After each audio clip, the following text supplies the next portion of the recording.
Lord. I'm giving highest praises, glory, and honor sa ating pong pinakamamahal na Panginoon Jesus. Ganun po dobling paggalas sa ating beloved friends of the Lord and mahal pastor with Israel Almeda, beloved assistant pastor Lina C. Almeda, to the beloved Almeda family, sa ating pong mga beloved workers, mga preachers, sa inyo pong lahat, mga kapatid at mga visitors, sa ating mga webcast viewers, at minsan sa ating dakilang Diyos. Hallelujah. Praise the Lord. Mga minamahal, hallelujah.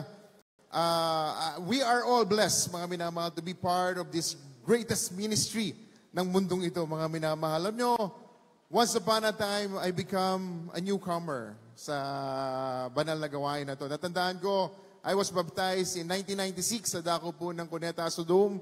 Tapos sa sobrang tagal po ng gawain, dahil sa gadala po ng kabataan, ito po'y nakakainipan ko.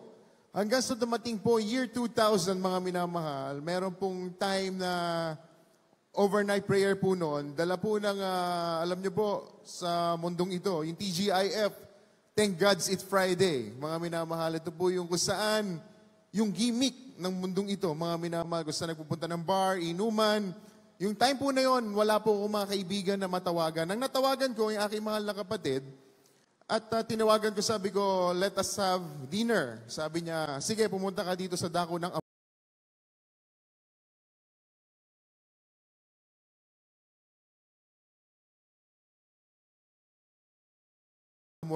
ito na naman yung parang kagaya nung sa Cuneta Sodom. Sabi nung aking mahal na kapatid, sige, mag-ano ka lang muna, tapusin mo lang itong awit, itong joyful, solemn songs, kakain tayo ng dinner. Sa minamahal, ako'y nag-observe at nakita ko po yung pag-aawitan ng mga kapatiran. So sa lahat po ng kabaguhan, ako po'y bumaba doon po sa tapat po ng basketball court. Habang ako po'y nakaharap, may nakita ng isang matanda na may kape at meron po siyang skyflakes. Tandang-tanda ko po yung gabi na yun, mga minamahal. Dahil yun yung una kong panalangin, sabi ko sa mahal na Panginoon, dahil alam niyo po, pag wala pa po tayo sa mahal na Panginoon, ang simbolo ng kaligayahan ay pera, magandang damit, magandang sapatos, magandang pantalon. Nakita ko po yung matandang lalaki na merong lumang sapatos, lumang pantalon, at lumang damit. Pero kitang-kita ko yung kaligayahan sa kanyang muka. Sabi ko, that night, sabi ko, kung tunay kang Diyos na nandito, bigyan mo ko ng kaligayahan na meron niyang matanda na yan. Alam niyo mga minamahal, ako'y bumalik, nag-dinner kami na aking mahal na kapatid, pauwi na ako, sabi niya, tapusin mo naman, tumapos ka naman ng gawain ng Jesus Miracle Crusade. Sabi ko, sige, wala naman akong pupuntahan. Dumating po yung giving. Sabi ko, magkano bibigay ko? Kung ano yung nasa puso mo. So, dahil po sa nakagisnan na gawain, nakagisnan na relihiyon, mga minamahal, kung ano lang po yung madukot, yun lang po yung ibibigay. Pagbukas ko po ng wallet ko, wala po akong barya. Ang pinakabarya ko po noon is 500. So, pinakita ko sa akin, mahal na kapatid, na 500 pesos kasi akala ko po malaki na po yun eh. So, nagbigay po ako ng 500. Natapos po ang banal na gawain, kinaumagahan, kinausap po ako ng aking boss. Sabi niya, Mike, kailan ka huling nagkaroon ng salary increase? Sabi ko, boss, matagal na. Kasi nung time po na yun, 8,000 po yung sweldo ko. Year 2000, malaki na po yung mga minamahal, 8,000. Sabi ng boss ko, sige, sarado natin ng 10,000 yan. So for the longest time, wala po ako salary increase. Binigyan niya ako ng 2,000 pesos na salary increase. Tinawagan ko yung mahal kong kapatid. Sabi ko, ano ba to? Coincidence? O talagang may himala dyan sa Jesus Miracle Crusade? Sabi niya, himala yan. Sabi ko, di praise the Lord kung may himala. Sabi niya, ganito gawin mo para lalo kang pagpalain. Yung 2,000 na salary increase mo, ibigay mo ulit. Sabi ko, bakit? Para pagpapasalamat mo. Sabi ko, okay na ako sa sweldo ko, wala naman akong pamilya. Hindi, ibigay mo. Kasi baka bawiin ng mahal na Panginoon yan. So, natakot ako. So, ginawa ko mga minamahal. So, pag sweldo ko, dumalo ko ulit, binigay ko ngayon yung 2,000. Tumawag ulit yung boss ko, nasa Amerika pa, mga minamahal. Sabi niya sa akin, Mike, okay ba yung 2,000 na salary increase mo? Sabi ko, boss, okay naman. Wala naman akong pamilya. Year 2000, may 10,000 pesos ako. Masayang-masaya na ako. Hindi, ganito na lang. Gawin nating 15,000 yan pag nakakota ka. Sabi ko, magkano yung kota, boss? 500,000. Sabi ko, ko, 500,000. Boss, ang binibenta natin sa loob ng isang buwan is 600,000. Sabi niya, di maganda, meron kang 5,000 na extra buwan-buwan. Sabi ko, sabi kang So, gawa po mga minamahal ng kabaguhan or pagdadalawang akala, mga minamahal. Siyempre, iniisip ko na siyempre, sa dala ng aking sariling karunungan, hindi ko tinawagan yung kapatid. Alam ko, isipin niya, sasabihin niya sa akin, ibigay mo ulit yung 5,000.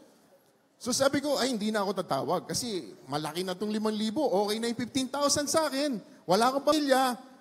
Solo ko sa buhay. May 15,000 ako buwan-buwan. Ayos na to.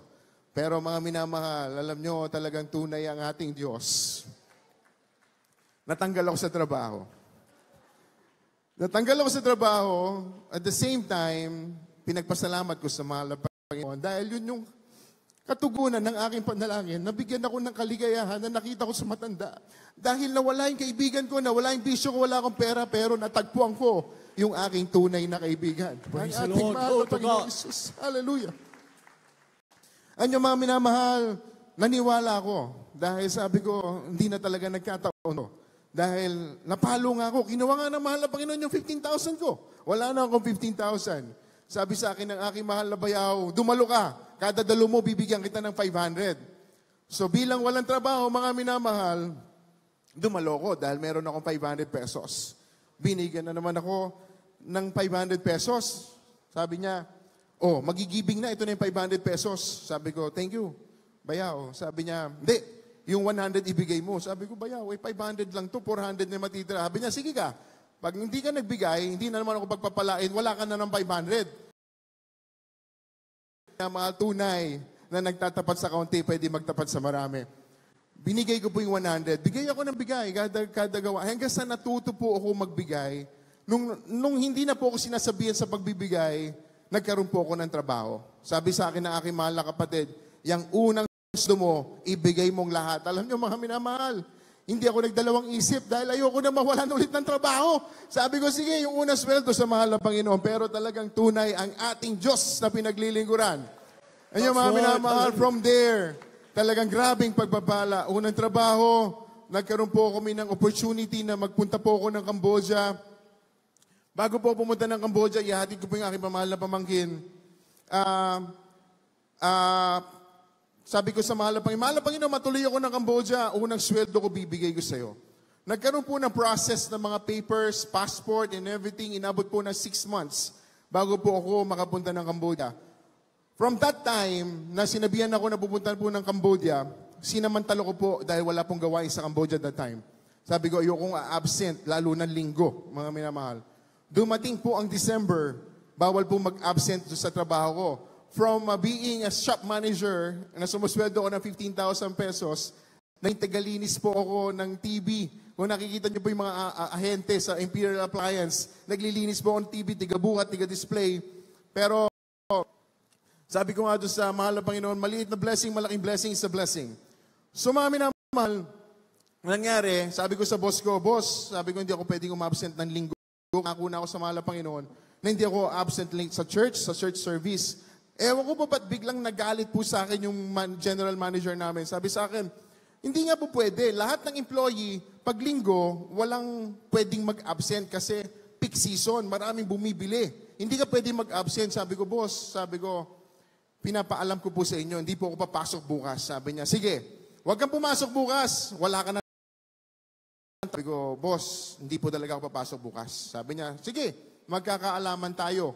Alam ko na hindi ka kayang bigyan ng church nyo ng trabaho. Walang church sa mundo pwede magbigay sa akin ng trabaho. Pero ang Diyos namin, kaya akong bigyan ng marami. Mga minamahal, sabi sa akin, sige, magkakaalaman tayo bukas. Linggo, mga minamahal, dumalo po ako sa ating banal na gawain. Nandun ako sa sulok, nakataas sa kamay, umiyak, mahal na Panginoon, huwag mo kaya mawalan ng trabaho. Mahal na Panginoon, ikaw ang aking Diyos. Walang naglingkod sa iyo na napahamak. Walang natiwala sa iyo na napahamak. Alam niyo mga minamahal, pagpasok ko ng Lunes, tinatabi ko na po yung mga gamit ko doon sa opisina. Sabi sa akin ng boss ko, anong ginagawa mo? Sabi ko, nag-iigay po ako ng desisyon nyo. Huwag ka na sumagot. Bumalik ka sa pwesto mo. Sabi ko, ano boss ang desisyon nyo? Huwag ka nang sumagot. Doon ka sa pwesto mo. Sabi ko, hindi po ako tanggal. Sabi sa'yo, wag ka na sumagot eh. Hindi po ako tinanggal, mga minamahal talagang. Glory to God. Dumating po yung regional director po namin. Dumating po yung regional director, sabi po sa akin ng regional director, sabi niya, I'm eyeing you to become a general manager in the new branch in Calamba. Glory to God. Sabi ko, grabe naman, ako yung pinakabago, ako na yung umabsent pa ng 4 na linggo ng December, ako na yung may pinakamasamang record doon kasi lahat po ng employee hindi umabsent ng Sunday pagka December. Ako lang po, pero ako po yung gustong-gusto niya maging general manager. Kaso papunta na po ako ng Cambodia that time. Nagpunta po ako ng Cambodia, mga minamahal. Pagdating ko po ng Cambodia, nabago po yung aking panalangin na hindi po sinasadya. Sabi ko, mahal na Panginoon, yung unang sweldo ko, kalahati, hati tayo. 3 months, wala akong trabaho. Hanggang sa nag-pray ako, mahal na Panginoon, sabi ko, alam ko may pagkukulang ko sa iyo. Patawarin niyo ako. Ipaalam niyo sa akin, mahal na Panginoon, kung ano yung aking pagkukulang. Naginip ako, mga minamahal. Merong isang matandang lalaki sa aking panaginip, nagutom na gutom. Ako po ay may hawak na burger. Yung burger na hinati ko. Sabi ko doon sa matandang lalaki, Tay, halika rito, hati tayo. Sabi nung matandang lalaki, anak, ayoko. Pangalawang beses, sabi ko, Tay, huwag ka na mahiya, hati tayo. Pangalawang beses, sabi ng matanda, anak, ayoko. Pangatlong beses, kinuko po yung kamay niya. Sabi ko, Tay, sige na, hati tayo, huwag ka na mahiya. Sumagot, tumingin sa akin yung matanda na hindi ko matandaan yung mukha. Sabi niya, anak, ayoko. Kasi pangako mo sa akin 1 buo.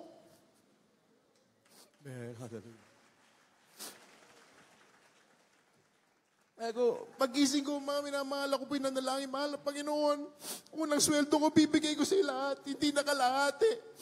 Nagkaroon po ako, pag-gising po, pag mga minamahal, 8:00. Eksakto, dumawag sa akin yung sekretarya ng kumpanya. Po ako. Nagsimula po yung aking trabaho, mga minamahal. Hallelujah. Napakabait ng ating pinakamamahal na Panginoon. Dumating po yung trabaho, mga minamahal. Ang sweldo ko, $300. 2005, mga minamahal. 2005, $300. Ang aking beloved wife, buntis po nung pumunta ako ng Cambodia. Nung una sweldo ko, mga minamahal, yung aking beloved wife na ospital. Dahil hindi pa po natin siya kasama noon sa ating pananampalataya. Eksakto. Yung kailangan niyang pera, pantubos, para makalabas siya ng ospital, 15,000. 15,000 din yung aking una sweldo. Ano yung mga minamahal, pinangawakan ko. Sa takot ko po sa mahal na Panginoon, sabi ko, yung pinangawakan na sweldo, papadala ko. Nangutang ako, mga minamahal. Nagsanla po ako ng passport. Actually, bawal yun. Talagang hindi naman po pwede. Pero, sa dala po talaga ng takot ko sa mahal na Panginoon, nagsanla po ako ng passport ng $350 kasi naalala ko, wala pala akong pera pamasahe. Maglalakad ako araw-araw sa opisina. So yung $50, kinuha kong pamasahe. $300, pinadala sa asawa ko. Yung unang sweldo ko, pinadala ko sa mahal na Panginoon. Alam niyo, mga minamahal, from that day until this day, hindi na po ako nagsanla ng gamit. Talagang ating Diyos ay buhay. From $300, papass forward ko po, mga minamahal. From $300, naging $380, naging $450, hanggang sa so on and so forth. Hanggang sa napag-ipon po kami ng aking beloved wife. Dumating po, mga minamahal. Kasi kami po, wala pong gawain sa Cambodia. Share po kami ng salita ng ating pinakamamahal na Panginoon. Till one day, may birthday party na Pilipino. Ako ay nasa labas, mga minamahal. Meron pong lumabas na Pilipino rin, na sikat na dating PBA player. Nag-usap po kami. Sabi niya, hindi ka pala... Sabi ko, hindi ako umiinom, hindi ako naninigarilyo. Sabi ko, takot ako sa mahal na Panginoon. Sabi niya, ganun ba? Sabi niya, ano bang church mo? Sabi ko, I am from Jesus Crusade International Ministry. Sabi niya, gusto ko yan. Sabi niya, gusto kong makapakinig ng salita ng mahal na Panginoon. Nag-testimony po ako that night sa kanya. Sabi niya, Brad, gusto ko pang makapakinig. Sabi niya, kulang na yung oras. Sabi ko, sige. Sabi ko, punta kayo sa bahay. Tama, mga minamahal. Sabi ko, bukas, Tuesday yon, bukas punta kayo sa bahay, Wednesday. Sabi niya, ano gagawin natin? Sabi ko, mag-Bible sharing tayo. So mga minamahal, nag-Bible sharing kami, 4 po kami. Ako, beloved wife ko, yung player, tapos yung beloved po niya. Nag-Bible sharing kami, alam nyo, as for me lang po ang alam kong kanta, kasi hindi na po ako nag-worker. Kumbaga, attendance lang po ako noon. So, nag-worship lang kami. Tapos, nag-Bible sharing, hanggang sabi po ulit sa akin ng mag-asawa, sunod tayo. Kailan tayo susunod? Sabi ko, sige, Friday ulit. Sabi ko, para sunod na sa Philippines. Tapos, nag-invite na po kami. Hanggang naging 6 po kami. Dumating po yung Sunday, naging 8 na kami. Sabi ko, kailangan magpaalam na ako sa Pilipinas. Mga minamahal, umuwi po ako ng Pilipinas. I seek counsel of ang ating beloved Minister Pogs.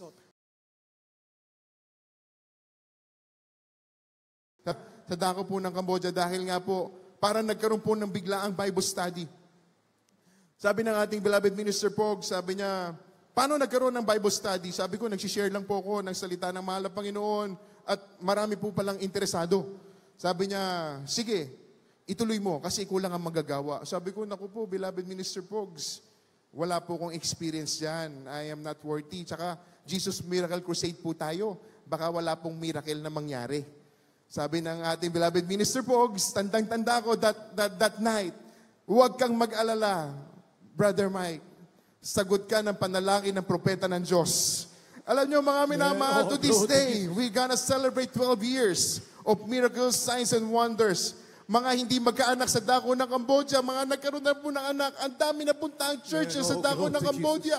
Naubos mga kalahating milyon, mga minamahal, nung dumalo sa ating banal na gawain. Grabe, 3 na po ang anak. Grabe, napakaraming himala na ginawa ng ating pinakamamahal na Panginoon sa panalangin ng ating beloved person, kabalikat ng beloved Almeida family, mga minamahal, tunay ang ating Diyos na pinaglilingkuran. Amen, praise the Lord. Dumating po ang COVID, mga minamahal. Sabi ko, I have to go back. Kailangan na po akong bumalik ng Philippines dahil yung aking mga beloved family nandito na po. Marami po nagsasabi sa akin, nako, Brother Mike, medyo malaki na po yung sweldo ko sa dako po ng Cambodia. Almost 100 pesos. Sabi, pag umuwi ka ng Philippines, sobrang baka mabankrupt ka. Dahil mahirap na mahirap sa Pilipinas. Sabi ko, hindi. I need to be there. Kung ang Diyos naghimala dito sa dako ng Cambodia, maghihimala ang Diyos sa aming buhay sa dako ng Pilipinas because God is everywhere. Ano yung mga minamahal, sabi sa akin nung tao na yan, sabi niya, bahala ka. Pero sinasabi ko sa iyo, mahirap, marami na nababankrupt. Umuwi po ako ng Pilipinas, mga minamahal. Pag uwi ko po ng Pilipinas, pinadala ko lahat po ng aming naipong pera sa dako po ng Cambodia to Philippines. Talagang konti lang, mga minamahal. Sabi ko, kailangan natin magnegosyo. Yung negosyo na yun, sabi ko, 1 million. Pwede na nating lagyan yan, negosyo na yun ng 1 million.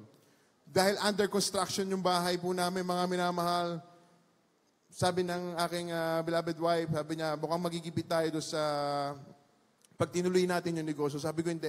Mahal na Panginoon na mag-provide. Alam niyo, mga minamahal, that time, napadaan kami sa Mitsubishi dealership. Sabi ko sa aking beloved wife, tumingin tayo ng Montero. Sabi niya, wala tayong pera. Sabi ko, hindi. Wala tayong pera, pero may Diyos tayo.